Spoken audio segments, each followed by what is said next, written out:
Shubor nakaslem jong unongsan hima.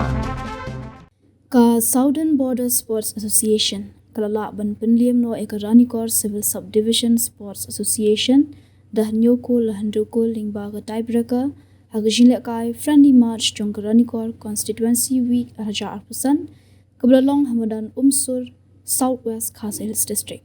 Gijingle kai kibelayo ban pendong Karanikor Week kilong ke football, volleyball, dancing competition, Miss Ranikor, arm wrestling, singing competition bat kiwei bar ke jingtmu jong ke SBSA ke bawba Pius Marwain MLA bat MDC Karanikor constituency uday president ban penong ya kena kelumpung kelongkom shibenta ban kentiu bat penslur ki khon samla Karanikor constituency hagi jingle kai bat kisap apher.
Oh.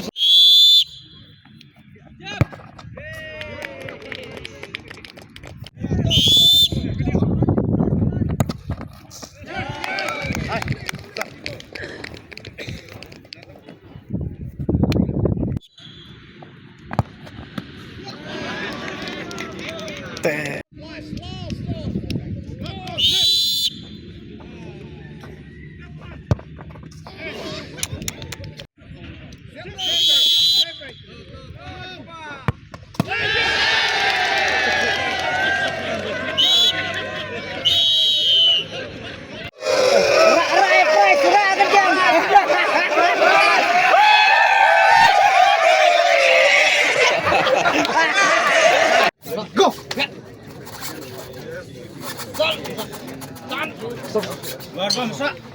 Second foul. Melong ka di sisi. Go!